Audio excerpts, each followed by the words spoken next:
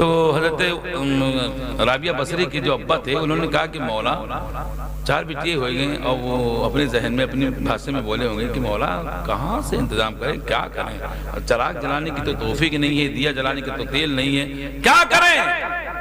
چونکہ رابعہ اللہ کی ولیہ تھی، آواز آئی، او رابعہ کے ابا پریشان مت ہو، اس بندی کی کفالت، اس کی دیکھ بھال، اس کی حفاظت پروردگار کے ذمہ پر ہے۔ سبحان اللہ سبحان اللہ۔ اس کے پیدا ہونے پر گھبراؤ مت، چراغ نہیں ہے، تیل نہیں ہے تو کیا ہوا؟ اللہ کا حکم ہوا، وہ کعبہ کا قلعہ تو چمکتا ہے، پورے جوار کو چمکاتا ہے، جا چلا جانا، میری بندی رابعہ پیدا ہوئی ہے، اس کے گھر میں روشنی نہیں ہے، تیل نہیں ہے، ذرا چلا جا۔ تو رابعہ کے ابا کہتے ہیں کہ میں سویا ہوا تھا، اچانک میری نظر کھلی تو دیکھتا کیا ہوں کہ کعبہ میرے آنگن میں، اور کعبے کے گلاب کی چمک سے میرا پورا مطلب میرا گھر نہیں پورا بصرہ چمک رہا تھا۔ سبحان اللہ سبحان اللہ۔ تو یہ رابعہ بصریہ ہیں، ان کے اوپر اگر تقریر کرنے لگوں تو بہت دیر لگ جائے گی، بس اب اتنا سن لیجیے جو میں کہنا چاہتا تھا۔ رابعہ نکلی، ایک ہاتھ میں کٹورا، یہ تو بات کر رہے تھے، کٹورے میں پانی، ایک ہاتھ میں آگ کا انگارہ لے کے نکلی۔ کسی نے پوچھا، اور کسی نے کیا پوچھا، حضرت خواجہ حسن بصری ہی نے پھر پوچھ لیا، کہنے لگے کہ اچھا خواجہ حسن بصری بھی کوئی معمولی آدمی نہیں ہے، یہ حضرت خواجہ حسن بصری یہ مولا علی کے خلیفہ ہیں۔ بے شک بے شک سبحان اللہ کہیے نا، سبحان اللہ، ماشاءاللہ، علی کے پڑھائے ہوئے اور علی ہی کے خلیفہ ہیں یہ بے شک سبحان خواجہ حسن بصری۔ بے شک سبحان اللہ۔ حضرت خواجہ حسن بصری نے دیکھا، کہا رابعہ یہ کیا پاگل پن ہے، ایک ہاتھ میں کٹورا میں پانی، ایک ہاتھ میں آگ کا انگارہ، کہاں جا رہی ہو؟ تو رابعہ کہتی ہیں، او خواجہ حسن چپ رہیے، آج میں جا رہی ہوں اس کٹورے کے پانی سے جہنم کو بجھا ڈالوں گی، اور اس آگ کے انگارے سے جنت کو جلا ڈالوں گی۔ بے شک بے شک بے شک سبحان اللہ، تصوف کی دنیا دیکھیے، ماشاءاللہ، آگ کے انگارے سے جنت کو جلا ڈالوں گی، اور آگ کٹورے کے پانی سے جہنم کو بجھا ڈالوں گی، نہ رہے گا بانس نہ بجے گی بانسری۔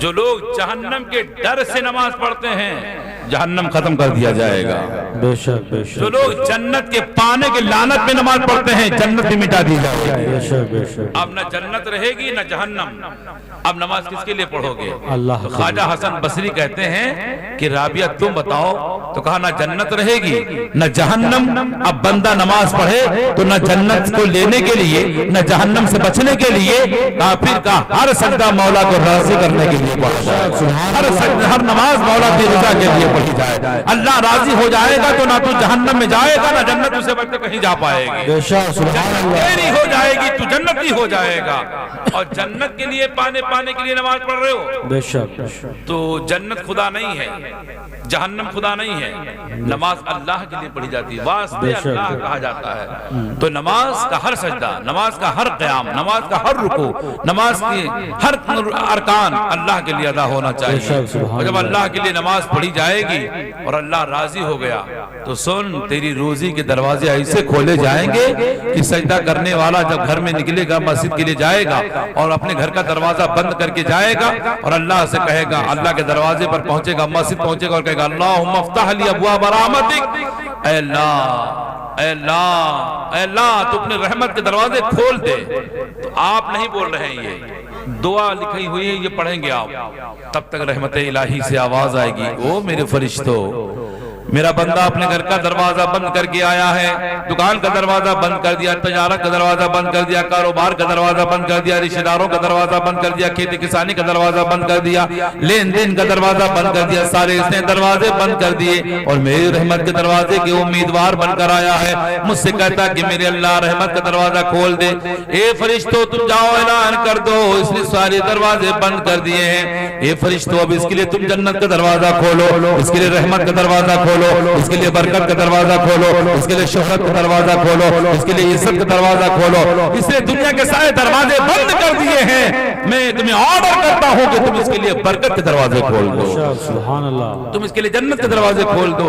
بھائیو سمجھنے کی ضرورت ہے، نوجوانوں تقریر لچھے دار نہ سنو، فضیلت والی تقریریں بہت ہو چکی ہیں، عرس کے موقع پر جب بھی کوئی کام کرو، ایک عرس آپ کے یہاں ہوا ہے کہ جو برآمدہ میلاد ہوتا ہے، ایک تو ہمارے یہاں عرس ہوتا ہے، اللہ کے پناہ. وہ تو خرس ہوتا ہے, خرس نہ ہوتا, وہ خرس ہوتا ہے.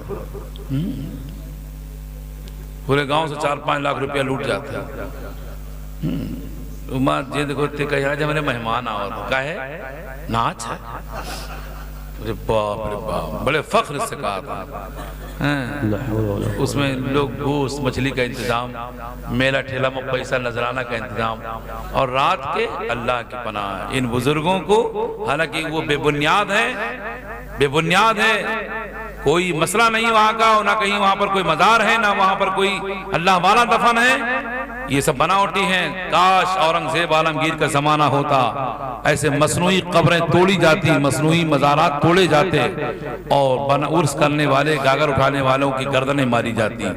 لیکن اب پھر یہ کہ اللہ ان کو ہدایت دے, اللہ تعالیٰ ان کے دلوں میں عقل سلیم عطا فرمائے. کہیے آمین. آمین. ایسے برے کام سے اللہ ہم سب کو دور رکھے, آمین. اور نیک کام, اچھے کام کرنے کی توفیق عطا فرمائے. آمین.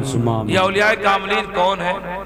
یہ قیامت کے دن ان کی اہمیت کا پتہ چلے گا. بے شک, بے شک. مزار پر آج ہم خالی گاگر اٹھا کر کے, چادر اٹھا کر کے چلے جاتے ہیں, اور جھومتے ہوئے, گاتے ہوئے, ناچتے ہوئے, ڈی جے پر یہ وہ کرتے ہوئے. اولیاء کاملین کی شان یہ ہے, قیامت کے دن اللہ فرمائے گا میرے بندو آؤ, اپنا حساب تم لے لو. تو کوئی بزرگوں سے پوچھے گا کہ بزرگوں تم یہ بتاؤ, کسی نے اللہ والوں سے پوچھا تھا, کسی مجذوب سے, کہ قیامت کے دن انبیاء کرام اپنی امت کا حساب دلانے جائیں گے, تو آپ بھی تو نبی کی امت میں ہو, آپ حساب دینے جاؤ گے یا حساب لینے جاؤ گے؟ بے شک. تو بزرگوں کا جواب سنیے, ذرا دل میں اتاریے. تو ان اللہ والوں نے کہا کہ لوگ اپنا انبیاء, نبی اپنی امت کا حساب دلانے جائیں گے, اولیاء اپنے مولا سے اپنا حساب لینے جائیں گے. بے شک, بے شک. اپنا حساب لینے جائیں گے. اب مسئلہ پھنس گیا کہ انبیاء کی جماعت بڑی, انبیاء کا مقام اونچا ہے کہ اولیاء کا مقام؟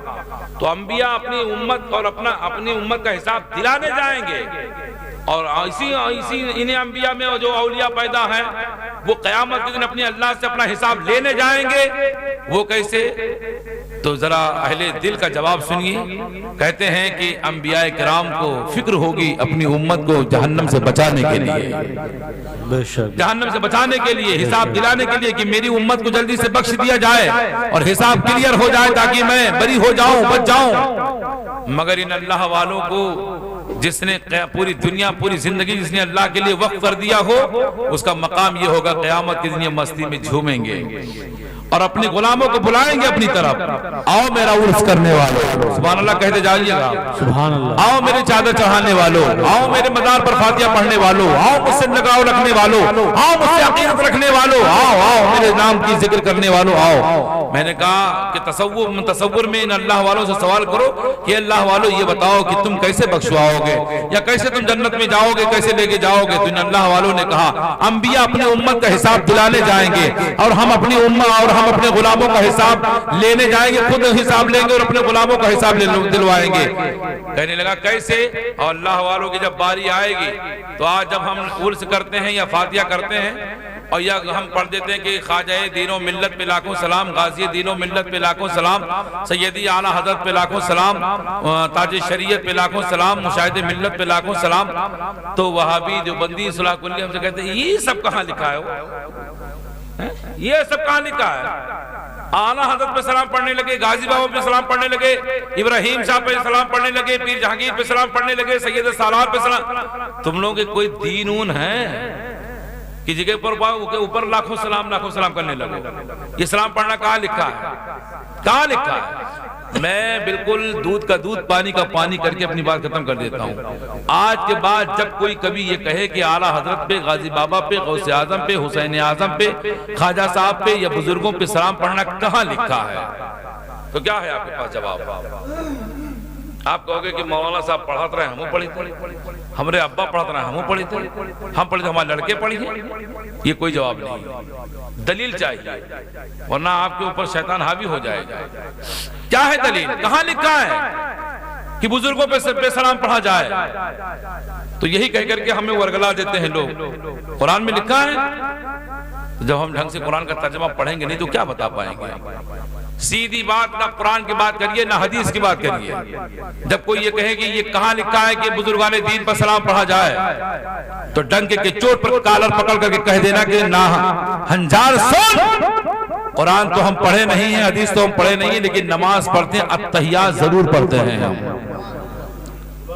التحیات ہم پڑھتے ہیں۔ تو اسی التحیات میں لکھا ہوا ہے، توجہ کریں گے تو مزہ آئے گا، اسی التحیات میں لکھا ہے کہ نبی پر بھی سلام پڑھا جائے گا اور ولی پر بھی سلام پڑھا جائے گا۔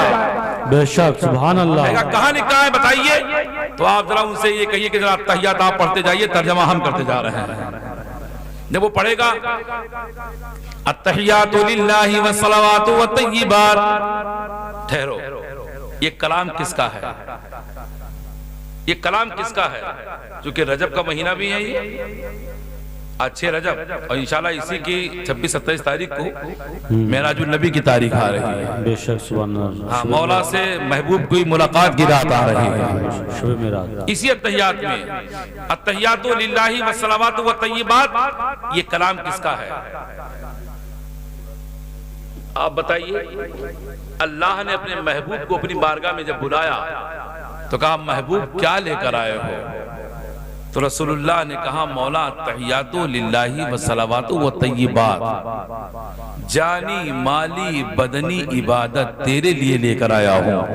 بے شک، سبحان اللہ۔ تو مولا نے فرمایا یہ تحفہ لائے ہو، یہ تحفہ لائے ہو، تو میں بھی تمہیں تحفے سے نواز رہا ہوں۔ سبحان اللہ کہیے اب۔ نماز میں دیکھیے دونوں طرف سے کیسا ہو رہا ہے کلام، التحیات للہ والصلوات والطیبات، یہ رسول اللہ کا کلام، اور جب نبی نے کہا مولا جانی مالی بدنی عبادت سب تیرے لیے، تو اللہ نے فرمایا محبوب جب تم عبادت کا تحفہ لائے ہو تو آؤ، السلام علیکہ ایھا النبی ورحمۃ اللہ وبرکاتہ، ہم تم پر سلام بھیجتے ہیں، رحمت بھیجتے ہیں، برکت بھیجتے ہیں۔ محبوب تم تحفہ بڑا اچھا لے کر آئے ہو، تو اب تم ہم سے سلام لے لو، رحمت لے لو، برکت لے لو۔ بے شک، ہم تم پر سلام بھیجتے ہیں۔ یہ کس کا کلام ہے؟ اللہ کا۔ یہ کس کا کلام ہے؟ اللہ کا۔ اللہ کے نبی عبادت کا تحفہ لے کر آئے تو اللہ نے فرمایا محبوب ہم تمہیں سلام کا تحفہ دے رہے ہیں، رحمت کا تحفہ دے رہے ہیں، برکت کا تحفہ دے رہے ہیں۔ تو جب سلام رحمت برکت کا تحفہ اللہ نے پیش فرمایا تو پھر رسول اللہ بول اٹھے، ذرا آپ بول اٹھیے تو سبحان اللہ کہہ دیجیے آپ۔ پھر اللہ کے رسول بول اٹھے مولا سلام خالی ہم ہی پر، رحمت خالی ہم ہی پر، برکت خالی نبی پر، ہاں محبوب تم لائے ہو تم پر۔ تو رسول اللہ بولے اے اللہ کالی رحمت مجھ پر نہیں، کالی رحمت مجھ پر نہیں، کالی سلام مجھ پر نہیں، کالی برکت مجھ پر نہیں۔ تو اللہ نے فرمایا محبوب کیا کہنا چاہتے ہو؟ تو رسول اللہ صلی اللہ علیہ وسلم کہنے لگے مولا تیرا سلام مجھ پر، اور اجازت دے تو میرے تمام غلام ہیں ان پر سلام میں محمد بن کے پڑھ دوں، میں ان پر سلام پڑھ دوں۔ تو اللہ نے فرمایا پڑھو محبوب۔ تو اللہ نے کہا السلام علیکہ ایھا النبی ورحمۃ اللہ وبرکاتہ۔ تو رسول اللہ بول اٹھے السلام علینا وعلی عباد اللہ الصالحین۔ اس کا معنی یہ ہے کہ ہم سلام بھیجتے ہیں ان تمام نیک بندوں پر، بے شک، سبحان اللہ، نیک صالحین بندوں پر، وعلی عباد اللہ الصالحین، صالحین بندوں پر۔ ایمانداری سے بتاؤ اعلیٰ حضرت صالحین میں سے ہے کہ نہیں ہے؟ ہیں بے شک، مفتی اعظم صالحین میں سے ہے کہ نہیں ہے؟ جن کا آپ عرس کر رہے ہیں وہ صالحین میں سے ہے کہ نہیں ہے؟ سرکار مسعود غازی صالحین میں سے ہے کہ نہیں ہے؟ سرکار غوث پاک صالحین میں سے ہے کہ نہیں ہے؟ غریب نواز صالحین میں سے ہے کہ نہیں ہے؟ حسین پاک صالحین میں سے ہے کہ نہیں ہے؟ اب اگر کوئی یہ کہے کہ بزرگوں پہ سلام پڑھنا کہاں لکھا ہے تو تماچا کھینچ کر کے مارنا، یہ کہہ دینا کہ نبی پر سلام پڑھنا خدا کی سنت ہے اور بزرگوں پہ سلام پڑھنا یہ مصطفیٰ کی سنت ہے۔ بے شک، سبحان اللہ، سبحان اللہ، ماشاءاللہ، سبحان اور اسی اتحیات میں سب کچھ مل رہا ہے، بولو مل رہا ہے کہ نہیں مل رہا ہے؟ بے شک، بے شک، تو اگر کہہ دینا کہ اگر بزرگوں پہ سلام، گڑ کھاتے ہو گلگلا سے پرہیز کرتے ہو، نماز میں اتحیات پڑھتے ہو، اس میں سلام پڑھتے ہو، سلام نماز ختم ہو جانے کے بعد حرام بتاتے ہو، عقل ہوتی تو خدا سے نہ لڑائی لیتے، یہ گھٹائیں اسے منظور بڑھانا تیرا، عرس بزرگان دین کا کیجئے قیامت کے دن۔ آخری بات سن لو، اللہ جب ان سے پوچھے گا میرے بندو تم آؤ، اے عبد القادر تم آؤ، اے غریب نواز تم آؤ، اے مسعود تم آؤ، یہ شاہ برکت تم آؤ، یا اعلیٰ حضرت تم آؤ، مفتی اعظم تم آؤ، اختر رضا تم آؤ، تمام بزرگان دین جائیں گے، مولا حکم کیا لے کر آئے ہو؟ عبادت کا تحفہ پیش کر دیں گے، کہیں گے مولا جو تیرا فرض تھا پانچوں وقت کی نمازیں پڑھنا وہ ہم نے مکمل طور سے ادا کی تھی، بے شک اس میں کوئی کمی ہو تو بتاؤ۔ تو سرکار غوث پاک کی نماز، غریب نواز کی نماز، ہمیں سرکار غریب نواز 70 سال تک ایک کروٹ سے دوسرے کروٹ بلکہ کروٹ ہی نہیں لیے، اور یہ جسم کی پیٹھ زمین پر نہیں لگائی، عبادت الہی میں کھڑی رہے۔ جو 70 سال تک جس کی پیٹھ، جس کی پشت زمین سے نہ لگی ہو، اس کے عبادت کا اندازہ کون لگا سکتا ہے؟ اس کے مقام و مرتبے کا اندازہ کون لگا سکتا ہے؟ سرکار غوث پاک 40 سال تک اگر سو جاتے تو وضو ٹوٹ جاتا، اور یہی جوانی کی بھی عمر ہے اور یہی عبادت کی بھی عمر ہے۔ تقریریں تو بہت ہو جاتی ہیں، لیکن آپ فٹافٹ مار کر کے کہ 40 سال تک عشاء کے وضو سے فجر کی نماز پڑھی، یہ سنا کرو، گہرائی میں ذرا سنا کرو۔ 40 سال تک عشاء کے وضو سے فجر کی نماز جماعت کے ساتھ پڑھی، وہ بھی جوانی میں۔ بے شک نماز کا یہ عالم کہ 40 سال تک عشاء کے وضو سے فجر کی نماز سوئے رہی، اور کثرت اولاد کا یہ عالم کہ 49 اولادوں کے آپ باپ ہو گئے۔ بے شک سبحان اللہ، کتنے اولاد کے؟ 49 اولادوں کے باپ ہو گئے۔ بزرگوں کا مقام کون جانے؟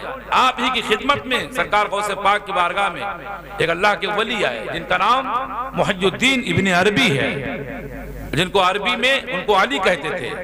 اتنے بڑے وہ عالم تھے، اتنے بڑے وہ عربی جانتے تھے کہ آج بھی ان کی قبر پر بحر العلوم لکھا ہوا ہے۔ سرکار غوث پاک کی محفل لگی تھی، محی الدین ابن عربی آئے بیٹھ گئے، روزانہ آتے تھے۔ اچانک ایک دن ان کی آنکھیں برسنے لگیں، بڑے پیر غوث اعظم کی نظر اٹھی، کہا محی الدین، کہا اے ابن عربی، اے علی، تم میری محفل میں بیٹھ کر کے روتے ہو؟ یہ میری محفل رونے کی جگہ ہے؟ کہا کیوں روئے؟ ذرا وجہ سنیے آپ۔ کہتے ہیں عبد القادر غوث اعظم میرے سرکار، میں دیکھ رہا ہوں کہ کوئی بے اولاد آتا ہے، آپ کرم کر دیتے ہیں وہ صاحب اولاد ہو جاتا ہے، کوئی پریشان حال آتا ہے آپ اس کو اتنا دے دیتے ہیں کہ وہ مالا مال ہو جاتا ہے۔ حضور میں بھی بہت زمانے سے آپ کی محفل میں آ رہا ہوں، پھر کہتے ہیں میرے ہاں کوئی اولاد نہیں ہے، میں لا ولد ہوں، گھر میں کوئی چراغ جلانے والا نہیں ہے، میں کب تک بغیر بیٹے کے رہوں گا؟ سرکار کرم کر دو، مجھے بھی اللہ عطا کر دے بیٹا۔ عبد القادر بڑے پیر نے کہا ٹھہریے، بیٹھے رہے، آنکھیں بند کی، آنکھیں کھولی تو کہا اے ابن عربی جاؤ، تمہاری قسمت میں کوئی اولاد نہیں ہے، تمہاری قسمت میں کوئی بیٹا نہیں ہے۔ ذرا یہاں تک سننے کے بعد آپ ذرا دلچسپی کے ساتھ جملے سنیے۔ اتنا سنا تو ابن عربی اور رونے لگے، تیزی کے ساتھ چیخ مار مار کر رونے لگے۔ تو ابن عربی کا رونا دیکھ کر کے عبد القادر بڑے پیر کو برداشت نہیں ہوا، اس لیے کہ غوث اعظم کا دل رحمت الہی کا سمندر بنایا گیا تھا، برداشت نہ کر پائے، تڑپ گئے، رحم آ گیا، ترس آ گیا، کہا او ابن عربی چپ ہو جاؤ، رو مت، یہ عبد القادر کی بارگاہ ہے، یہاں رونے کی ضرورت نہیں ہے، یہاں روتے ہوئے آتے ہیں، مسکراتے ہوئے واپس دوڑ کے جاتے ہیں۔ بے شک یہاں پھر حضور بڑی تمنا تھی کہ آپ کی بارگاہ سے مرادیں پوری ہو جائیں گی، اور آپ کے یہاں سے تو سنا کہ اولاد ہی نہیں ہے۔ اب ذرا جواب سنیے آپ، جب رحم آیا عبد القادر بڑے پیر کو تو فرماتے ہیں دیکھیے بزرگوں کی جانکاری دیکھیے، ان کو اللہ نے کتنا علم دیا ہے۔